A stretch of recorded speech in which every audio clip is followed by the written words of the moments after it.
I'm sure everyone knows about The Legend of Zelda. It's possibly Nintendo's best video game franchise of all time, or at least it's one of my favorite game franchises of all time. With its confusing timeline, 3 million game entries, and unique storytelling and gameplay, it's rightfully one of the best-selling franchises of all time. With 21 mainline Zelda games, only one stood out to me as a kid and as an adult, and that game is The Legend of Zelda: Twilight Princess. With over 1.5 million copies sold in its 2006 launch year and over 8.5 million sales by September of 2015, it became the best-selling Zelda game of that year, until Breath of the Wild surpassed it. Anyways, Twilight Princess is definitely a unique take on the Zelda franchise with its more grounded, serious, and darker tone, earning it a T for teen rating for being too spooky and showing blood. Yeah, this game scared me as a kid sometimes, and it's still creepy. Today I'll be exploring its darkest and deepest secrets in the form of an iceberg. Now, if you don't know what an iceberg is, I'm not gonna break it down for you. Anyways, that's enough yapping for me. I like the game, so I made this video. Let's get into it.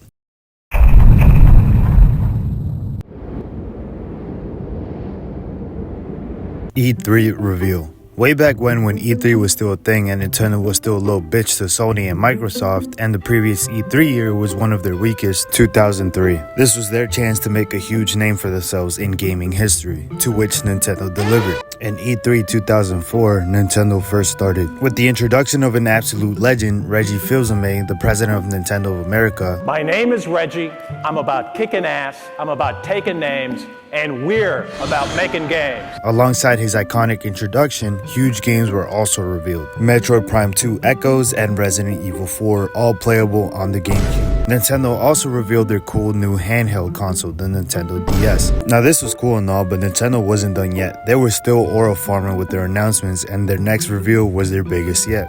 That game was The Legend of Zelda: Twilight Princess. The audience absolutely lost their shit when they saw the mysterious horseman with the sword was Link.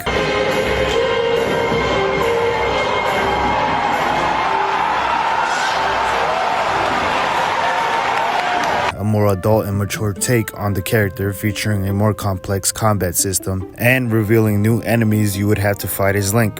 At the end of the trailer, the man himself, Shigeru Miyamoto, came out wielding the Master Sword and the Hylian Shield to discuss what they just revealed. Flipped Hyrule. Alright, if you're a Legend of Zelda enthusiast, you should know that Link is traditionally left-handed.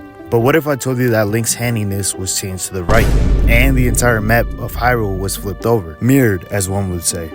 Yeah, so Twilight Princess was ported over to the Wii, and with this port came changes to the game, like the entire game being flipped. Hell, even cutscenes were flipped, literally everything. So to go west on GameCube, you would have to go east on the Wii version. This change was obviously done by Nintendo, since primarily Wii users would be using their right hand to hold the Wii controller. This is the only time Link is seen being right-handed in the Legend of Zelda games. Nintendo flipping the entire game was quicker than reworking it. Wii U changes. This is another port of Twilight Princess, and with it also comes changes, and those changes are better visual graphics, resolution being set at HD, and Link is back to being left-handed. Now there are a couple gameplay changes that are here that I want to mention, like instead of collecting 16 tears of light from each province, it's 12, which helps streamline the Wolf Link sections of the game, making the wolf parts more bearable. Also, your wallet of rupees you can carry gets bigger. Yeah, no shit, what I meant to say was that the giant wallet gets even bigger with the colossal wallet, Colossal wallet being able to carry 9,999 rupees. And there's this lantern too, which lights up when a Poe is nearby. There's more of course, but I'm not gonna keep going. You can search up a YouTube video or something. Response to Wind Waker's initial reception. So when Wind Waker initially got revealed at Space World 2001, its reception was really bad.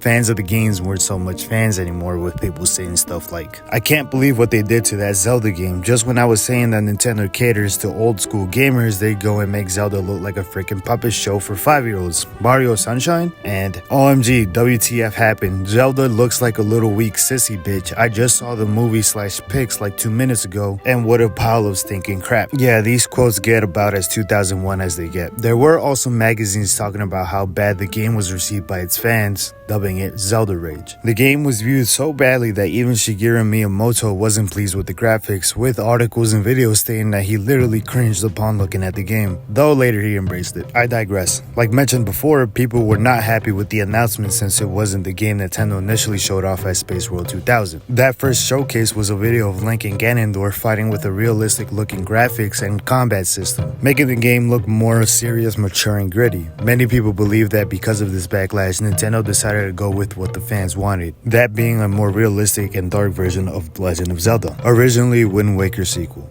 This could go back to the previous century. Twilight Princess was originally going to be a Wind Waker sequel, Wind Waker 2 if you will. It was confirmed at GDC 2004 Game Developers Conference by the director of Wind Waker, Eiji Aonuma, that there was in fact a Wind Waker sequel in the work and it was set to release somewhere after 2004. The game would have been called Wind Waker 2.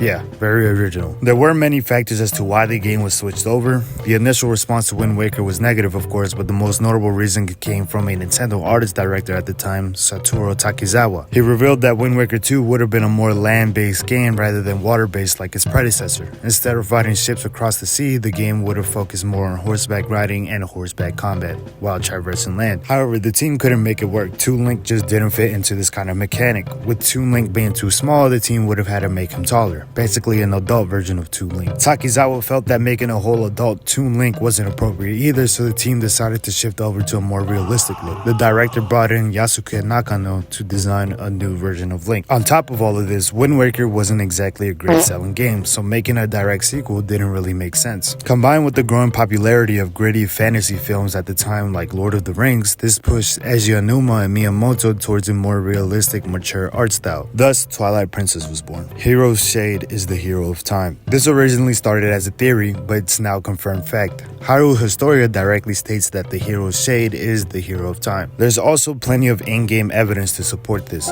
Before entering the Forest Temple in Link's human form, you'll encounter a golden wolf that pounces on you. This transports you to a different dimension where you meet the hero's shade, who teaches you a new combat technique. There are several details that hint at his true identity. For one, the hero's shade is left-handed, just like the hero of time and every other Link before Twilight Princess. In one of the training sessions, the hero's shade says, "Although I accepted life as the hero, I could not convey the lessons of that life to those that came after." When Zelda sends the hero of time back to his childhood at the end of Ocarina of Time, his timeline diverges and he is no longer remembered as a hero. That's why as the hero's shade, he's passing down his knowledge to the hero of Twilight. It's also confirmed that the hero of Twilight is a direct descendant of the hero of time. Haru Historia reads, "The spirit of Link's ancestor, the hero of time, teaches him his secrets." If that's not enough, after learning a new technique, you must summon the hero's shade using Howling Stones. These stones are engraved with the Eye of Truth symbol. When you howl at them, the melodies used are callbacks to earlier games, for example, the Song of Healing from Ocarina of Time.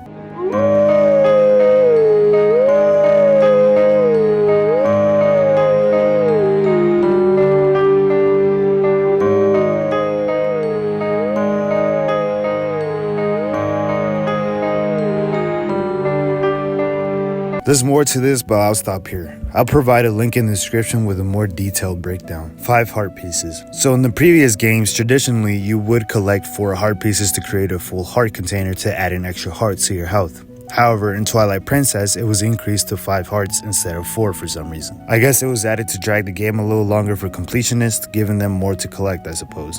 Also, I do think an extra was added so that every dungeon has a heart piece to collect. Wii version was finished first. This one's self-explanatory. Originally, the game was developed for the GameCube first. However, the focus switched over to the Wii version of the game to make it a launch title for the Wii. During an interview with Shigeru Miyamoto, Iwata asked why they moved over to the Wii. Miyamoto states that he felt confident that applying Wii's unique control system to Zelda would have heightened the game's charm, and the pointer function makes the use of in-game items in the first-person mode both easier and more intuitive. The GameCube version didn't come out until a month after the Wii version. Twilight Princess for the GameCube would be the last first-party title released on the console. Magic Meter on box art.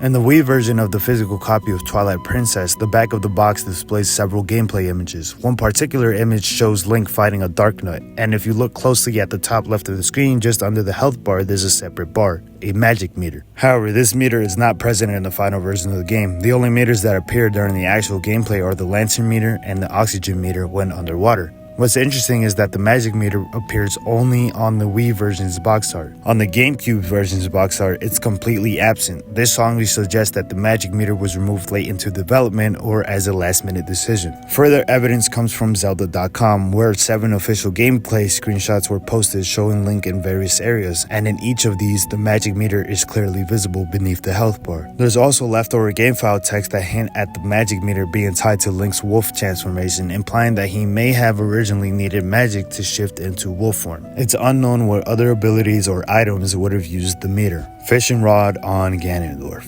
In the final fight with Ganondorf, the player can cast the fishing rod towards Ganon, distracting him. Literally, he'll just stop and stare at it for some reason, leaving him vulnerable for combo attacks. This is either some sort of bug or a nod to the previous titles where you could fight Ganondorf with empty bottles. It's also speculated that since G-Man is a Gerudo, he's never seen a fishing rod in his life, causing him to look at it in awe.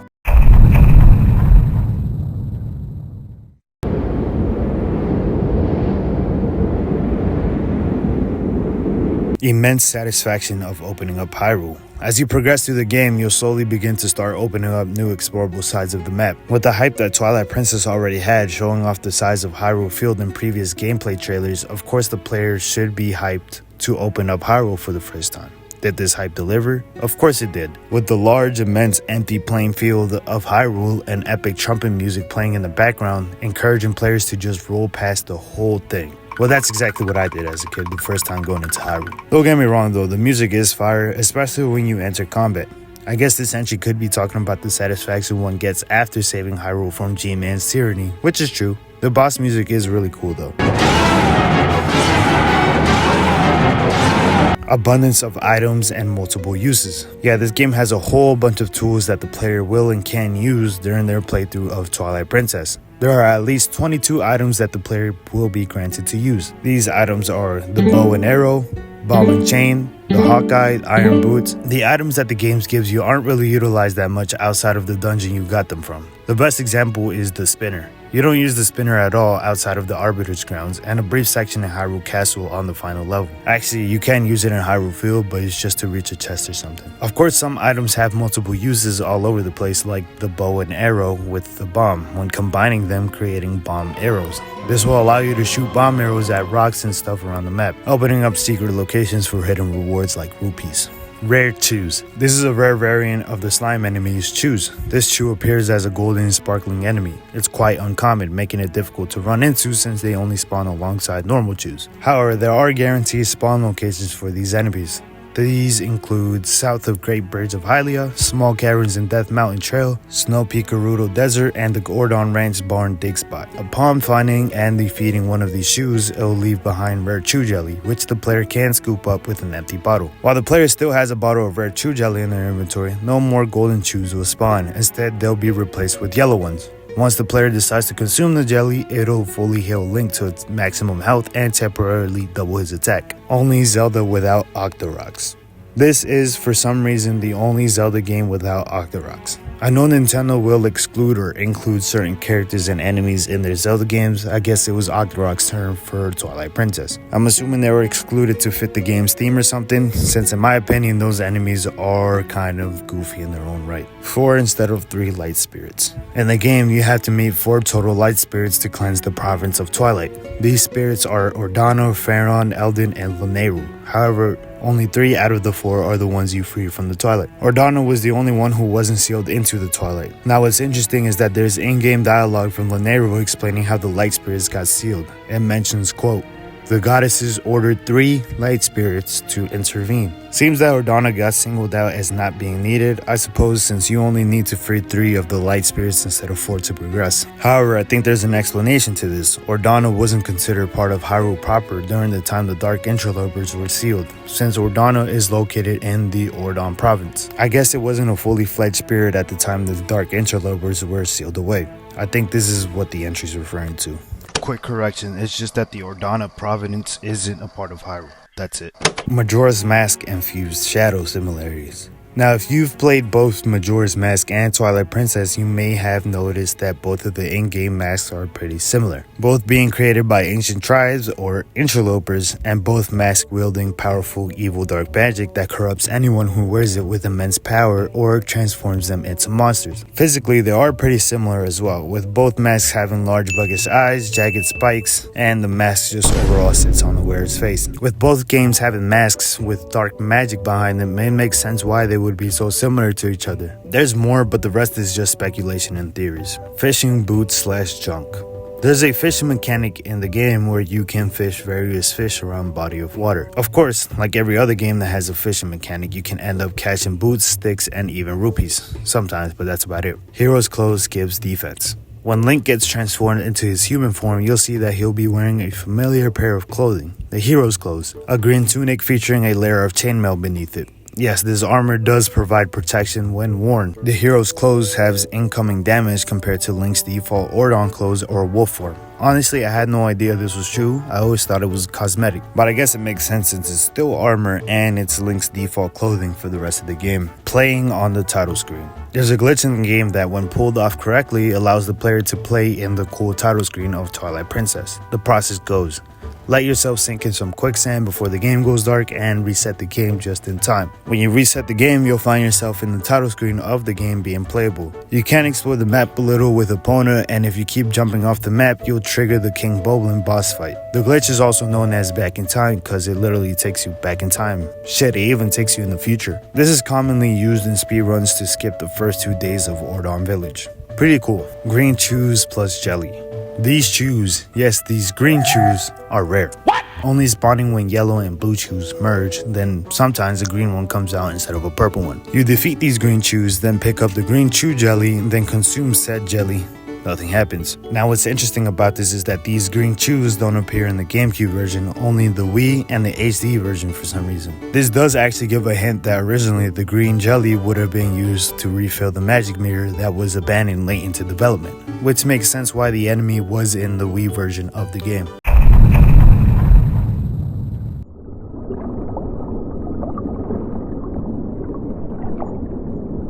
Midna speaking English. Okay, so this is Midna's voice lines, right? You steal from me, will expect to champion here. It's just a bunch of gibberish. But what if I told you that she's actually speaking English? Yes, English. Midna's voice actress, Akiko Komoto, recorded her lines in English. Then they were scrambled, chopped, and the pitch was changed to make it into Midna's unintelligible voice. Legend of Zelda enthusiast actually managed to stitch her scrambled English lines into coherent sentences, essentially restoring it. Take a listen. Which one will it be? Have you made up your mind? I'll take you there with my power. What do you think happened to those who try to rule with sacred magic? I have a request. Would you find a mirror? Don't go running off. I'll be watching.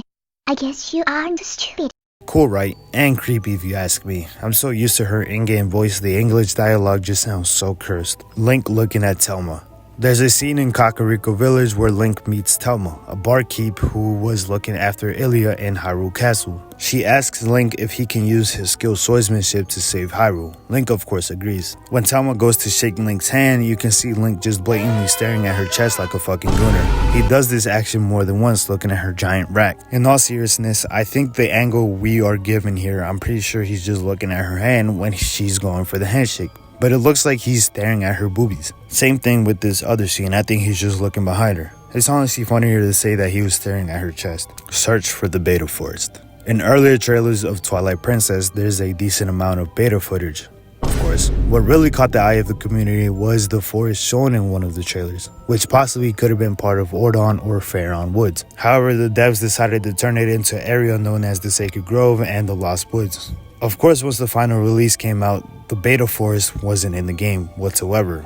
Wow. The community went nuts trying to find this beta forest. Forums were made, YouTube videos investigated, and people even made exploits and glitches trying to reach a forest that didn't exist. And if glitch users or exploiters did find something, it was just a forest that got cut from the game, but the code was still left behind, or it was just a testing forest area, faking YouTube videos. I'm assuming during this time, gamers didn't really believe in cut content, so they just actually went looking for beta areas that were ultimately just scrapped. Ordon's shield is one of a kind. The Ordon shield, the shit-ass shield that Link steals alongside with the Ordon sword in his wolf form to save Hyrule. If you didn't notice already, it's made of wood, and it's the only wooden shield that has a cool design and name to it. When equipped, blocking fire's arrows with it, of course it burns it away. Same thing when it's on your back. Now this shield is irreplaceable, literally. Once it's gone, you can't get it back. There's no other way, with the only replacement being a shitty wooden shield that you buy at Mallow Mart in Kakariko Village, making this shield a one of a kind. Goron Golem.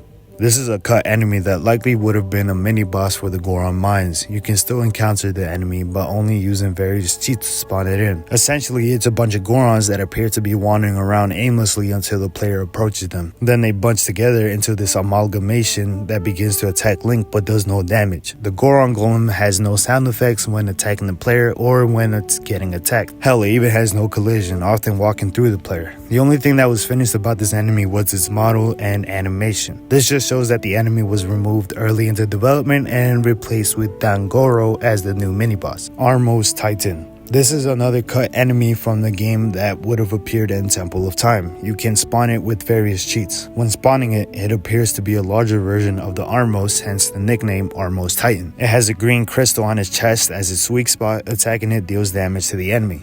Just like the Goron Golem, it's unfinished. When it hits Link, it does no damage. And when you finally break the crystal on its chest, it temporarily disables the enemy, basically turning it into a statue. Beta Beamos. This is essentially a third model for the enemy Beamos, since there's two total. One in the Goron Mines and the other in the Temple of Time. Not too sure how exactly this version would have attacked the player. It most likely would have appeared in the Temple of Time as well as another enemy. This unused version of Beamos looks very similar to the one in Ocarina of Time. I'm assuming that the giant eyeball would have been its weak spot, and that's probably how it would have attacked Link as well. No, there's no gameplay of it. Nasty Soup. When you go on your way into Faron Woods, you'll find Koros sitting next to this cauldron and campfire. You try to scoop up his soup and he won't let you until you light the fire because it's not safe to drink yet. Once you light up the fire, you'll now be able to scoop up the soup, which then you'll get Nasty Soup along with this description. You put Nasty Soup in the bottle. This is Koro's special recipe. The only way to find out what it tastes like is to drink it. When you drink the Nasty Soup, you'll get random health effects. You'll get one of these 4 effects. You'll gain 1 heart, you'll restore your whole health, you'll lose 1 heart, or you'll be left with 1/4 of health. That's about it. Symbolism of Ballad of Twilight being the last Howl Stone. When you finally find the last Howling Stone and howl into it, the Ballad of Twilight plays.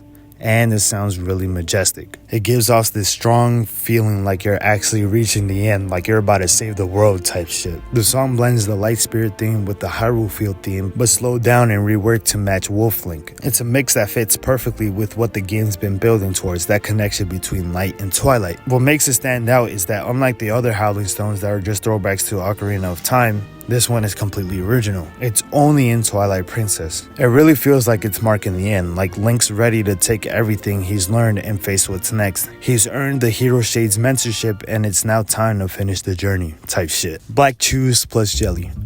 This is another beta enemy that didn't survive to the final release. This enemy would have been like any other chew, however its slime would have been similar to the Nasty Soup, but only its debuff effects would be placed on a player when consumed. Black chews can only be spawned in with cheats like Action Replay. Upon defeating this chew and scooping up its jelly, a description would read, "You put black chew jelly in your bottle, that color, it looks really bad for you. You can drink it, but ew." Consuming it results in the loss of 1 heart. Fado's Door. In Ordon Village, literally every single building is enterable for the player except for Fado's home. It's locked forever. Even when you complete the whole game, it stays locked. According to Numa, the in-game lore reason is because Fado is always at the ranch and doesn't want to reveal his private life. The developer reason is that they simply didn't have time to create a room for Fado's home, so they just kept it locked. MC Escher. MC Escher was a Dutch graphic artist in the 1900s who made woodcuts, lithograph, and mezzotints, many inspired by mathematics. There's this specific piece he made called Another World, featuring a bird-like creature with a human head. The setting is an illusion and literally another world, like somewhere in the sky. Sounds familiar, you say? That's because the Oka and the city in the sky are based off of this art piece. Maybe it's not explicitly stated, but you can tell Nintendo drew inspiration. When comparing the two, you can see similarities, especially with this fucking thing called the Oka, and with both creatures seemingly being able to walk on walls and essentially defy physics and whatnot. Even the City in the Sky dungeon is set up in a very bizarre way, like it's straight from an MC Escher painting. Xant's Mask Cohorts. In the Twilight Palace, players will encounter an enemy that's literally just a floating head or mask, Xant's Mask. It's pretty creepy if you ask me. I guess they're there as symbolism that Xant is always watching in a way. His presence is there even when he's not on screen. Fishing Holes Seasons. At Hina's fishing hole, the scenery and even the fish you're able to catch changes. It cycles through the 4 seasons every time Link exits and re-enters the area. Spring, summer, fall, and winter. For some reason, this is the only place in the entire game where the seasons actually change. Only during the summer season is it possible to catch the rare Hylian Hoach, which is pretty cool.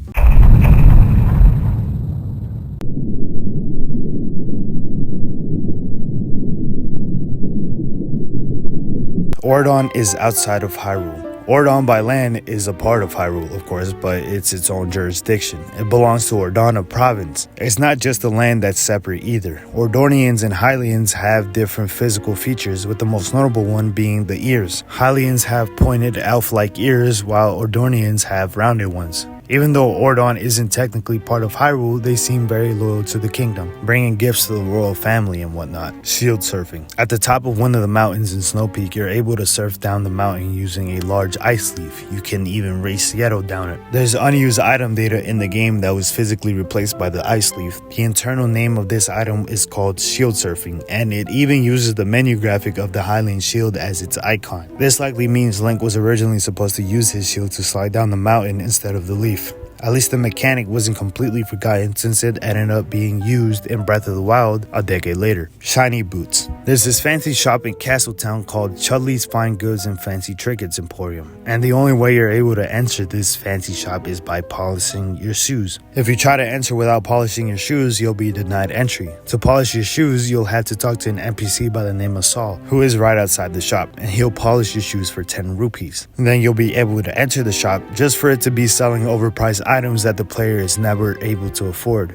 Once this shop is bought by Mallow and turned into Milo Mart, you no longer need to polish your shoes to enter. However, Saul will still be outside if for some reason you want bro to clean your shoes. Canon Room Glitch. This is a glitch present only in the Wii launch copy of the game. After you find the hidden basement in Kakariko Village where Shad is amazed by the big cannon, if you save and quit without talking to him, upon returning back into the save file, Shad is nowhere to be seen. When you try leaving the room, Midna will stop you and tell you that Shad is still there waiting, even though he's not. The game thinks he's still there. The game will essentially softlock you in the room. There is no fix to this glitch. The only way to fix it is by going back to an earlier save file or by deleting the file altogether and restarting. The Zora Tunic in lava is insta-death. The Zora Tunic is more vulnerable to extreme heat and cold, including fire and ice-based attack. So, Link will take more damage. I think it doubles the damage intake. Normally, if the player were to fall into lava, they would respawn with 2 hearts taken away from their health. Now, if you're wearing the Zora Tunic and fall into lava, you take 10 times more damage to your health, resulting into an instant death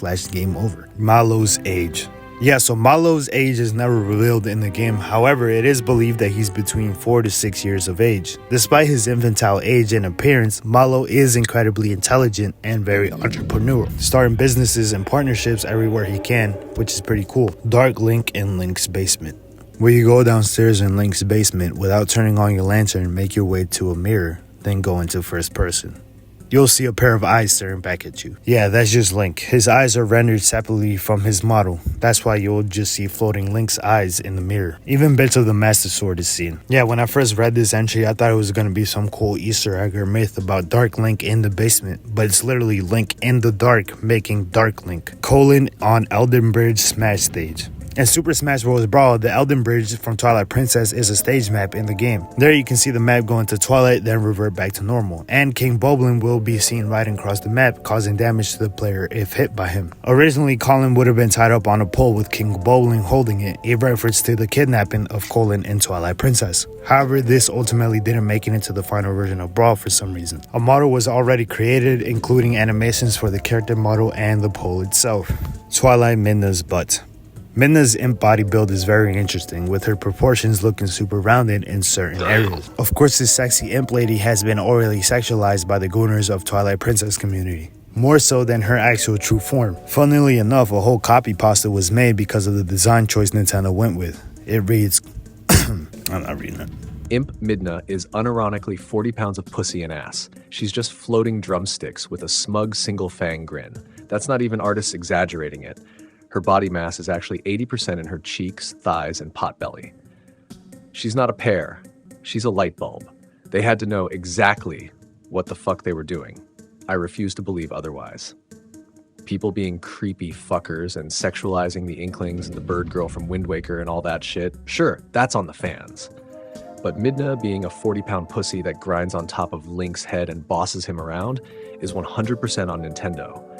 Her imp form was actually more sexualized than her true form, which is astonishing since her true form is literally a completely naked woman in harem silks with black body paint covering over her bits. This is actually a very good description for Midna's character model, unironically, but yeah, that's it. Link, a big fall with iron boots, a great lake, and a twist.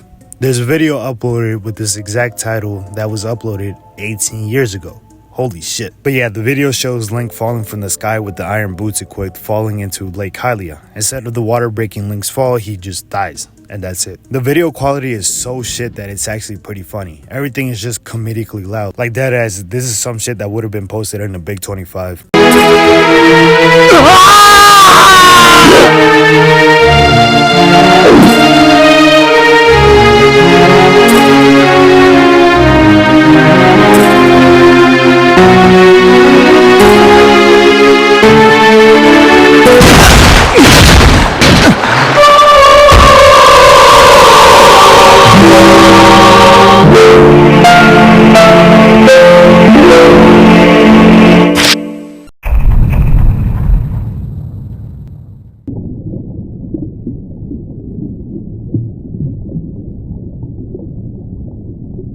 Field.bms. This is an unused track that originally was going to be the main theme for Hyrule until it evidently got replaced. Take a listen.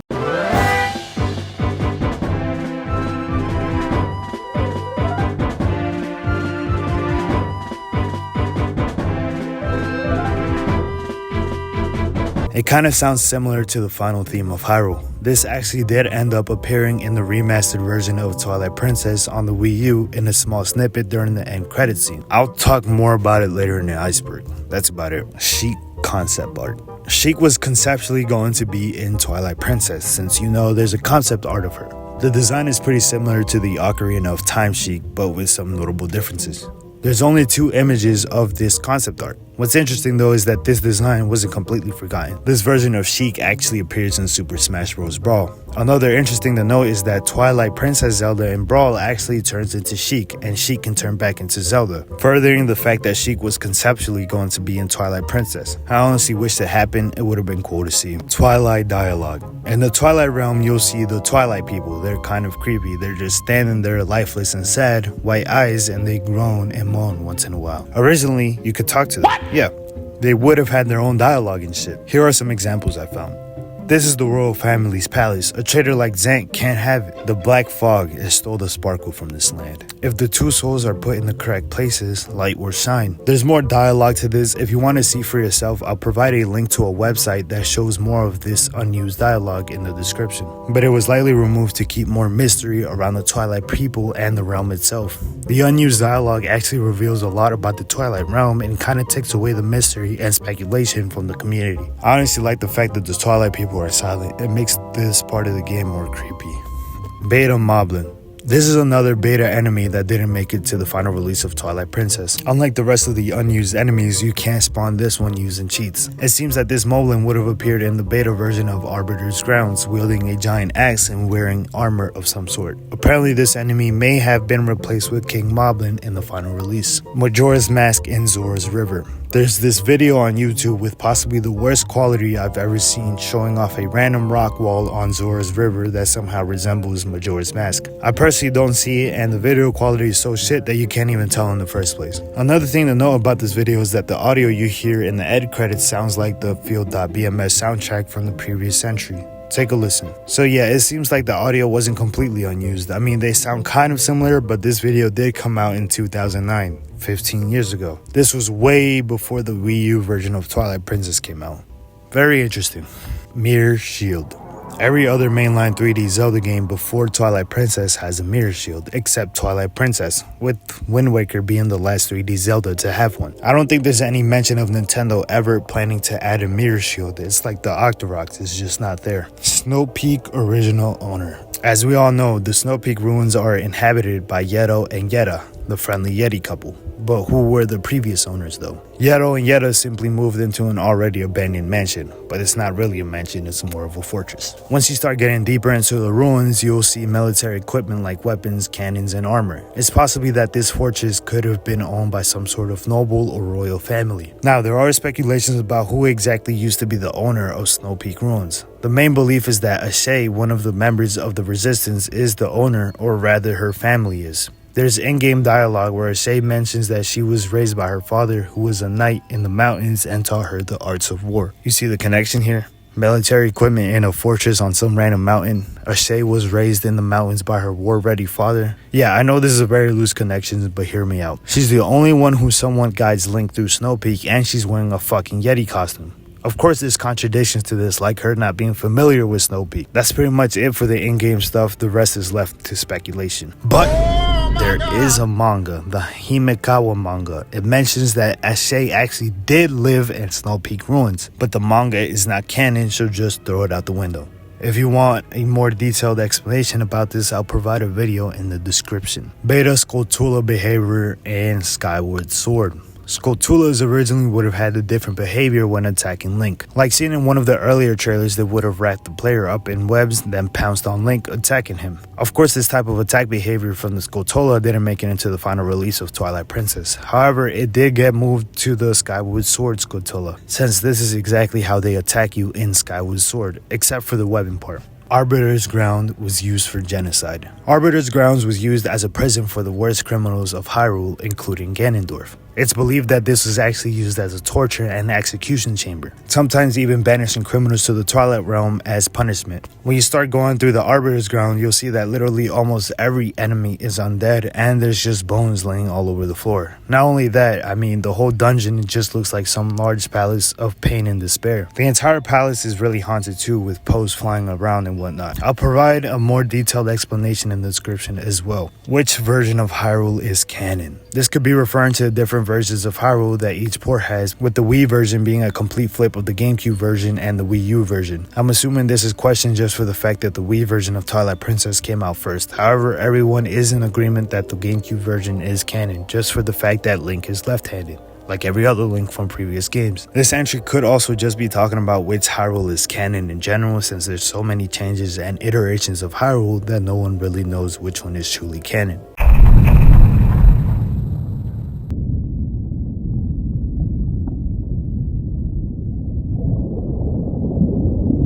Wooden Sword is Ordon Shield's pairing. As everyone knows, most of everything in Legend of Zelda comes in pairs. The most popular pair being the Hylian Shield and the Master Sword. In this case, the Wooden Sword and the Ordon Shield would be the pair. However, that doesn't really make sense since the Wooden Sword is given by Russell as a practice weapon, and it's ultimately abandoned. Not only that, but the Ordon Sword and the Ordon Shield both share the same name and origin. They're gifts the Ordonians were going to present to the royal family. So if anything, the Wooden Sword's actual pairing would be the Wooden Shield's pairing. Metroid logo. There is no Metroid logo in Twilight Princess. However, if you have a Wii save of Twilight Princess, playing Metroid Prime 3 Corruption allows you to unlock the Hylian Royal Crest as a sticker for Samus's ship. That's it. The entry is misleading. Big Goron Sword in Hyrule Castle. In Hyrule Castle, you'll find this large sword that looks very similar to the Bigoron sword from Ocarina of Time. Both are structurally the same, but have different designs. The Ocarina of Time blade has a blue hilt and crossguard and is emblazoned with the Goron's crest. The Twilight Princess version has a red gem with a different design on its hilt. Maybe this is the TP version of Bigoron sword. Great Fox on Falby. I don't know why this is here since there's literally nothing on Falby that resembles a great fox, unless it's talking about his stomach hair, which kind of looks like the R-Wing from Star Fox. Fun fact though, Falby's brother Friar has a bullet bill from Super Mario on his sleeve shirt.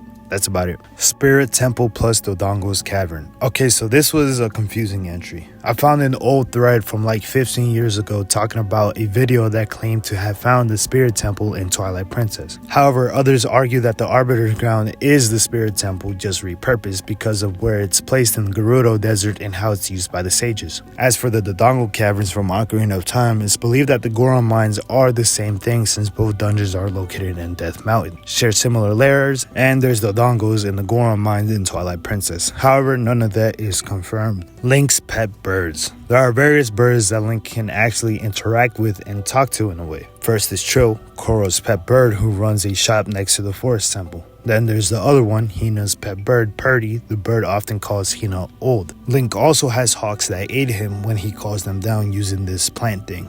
I guess these hawks are birds, and technically they're Link's pets. Lore behind hidden rooms in Hyrule Field. I couldn't find any lore behind the hidden rooms in Hyrule Field. It's likely that there is no intended lore for these holes found throughout the map. This is obviously a gameplay design the devs decided to add to incentivize exploration of Hyrule. The only thing I could find was a really old thread asking in-game lore as to why there are hidden rooms in Hyrule Field. The best I could find is that since it's the same Hyrule from Ocarina of Time, it's likely those are the same rooms from someone that used it 100 years ago. I don't know. Graveyard intense negative emotional aura. When you go into the graveyard in Kakariko Village, you'll see how creepy and solitary it is, with all the fog and how abandoned it feels. To make it worse, the music that plays in the background is super eerie. It gives you this weird sense of dread and loneliness, like everything's just slowly disappearing. That's pretty much it. The entry speaks for itself. Ganondorf being wary of the fishing rod makes sense.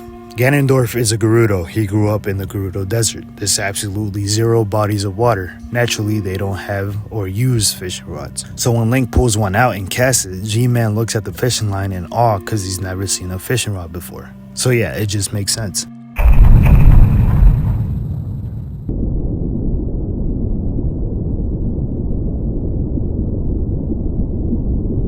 How did Impasse survive? There's a hidden village in Kakariko. It's abandoned and overrun by moblins. The sole survivor is Impasse. She's an old lady said to be the last of the Sheikah, as she claims herself. Fun fact, the hidden village has a signboard that is in Hylian text, which translates to Old Kakariko with the typo included. I guess this is a callback to Ocarina of Time since Kakariko village housed the elusive Sheikah tribe. This hidden village used to be thriving until it started to decline. The people of the village all essentially died out because of the many wars they were included in. Now you may be wondering, how did this tiny, fragile old lady survive? It's possible she was blessed with some sort of protection since her people used to serve the royal family. She was also bound by the fact that she had to deliver a secret message to the hero who would come by, that being Link. Or she just had great survival instincts since she's a Sheikah. When Link finally finds the hidden village, Impasse is locked inside her home while moblins are running around chilling. She refuses to open the door for Link at first, mistaking him for an enemy. Only once all the enemies are dead does she finally open the door, and the story continues.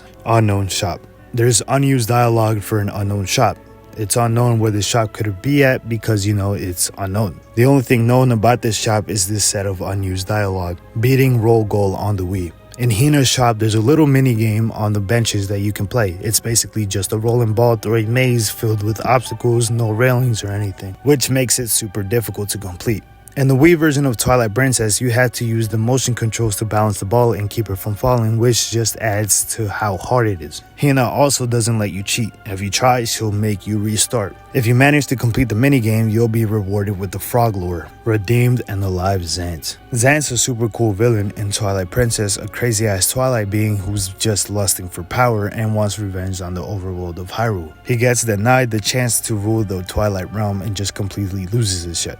Then G-Man shows up and finds him in this vulnerable state, takes advantage of it, and basically calls himself Zant's god. And Zant just goes with it, calling Ganondorf his god too. Near the end of the game, Zant gets killed by Midna, but before that, Zant literally says that as long as Ganondorf is alive, he can be brought back over and over. G-Man doesn't care that Zant is dead, never even mentions him during the small interaction between Midna and Link. Then after you beat Ganondorf in the final fight, after Link stabs G-Man in the chest, there's this weird ass cutscene where it shows Zant for like a split second and his neck just snaps, straight up killing Ganondorf, which makes it seem like their lives were somehow tied together. Some people think it's because their souls were spiritually linked, so if one dies the other one goes too. I don't think this is any sort of redemption whatsoever. I think Zant only killed Ganondorf out of revenge and spite, since G-Man didn't even bother to resurrect him after his death. There's this video that suggests a really good theory of what exactly happened.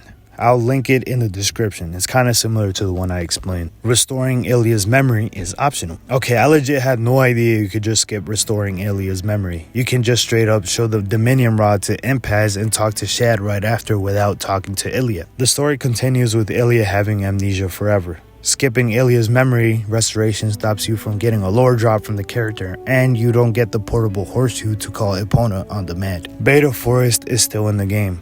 No, it's not. There are unused forest areas in the game that can be accessed through cheats, but it's not the same beta forest seen in trailers. It's believed that the beta forest is actually behind the Temple of Time's wall. There's also this one image. That's it. There's no beta forest. This guy explains it well. Undiscovered details. This one is self-explanatory. There's a lot of little details in the world of Hyrule that the player still hasn't discovered. One example is the postman being found in random strange locations that the player probably won't ever notice. Honestly, that goes for every game.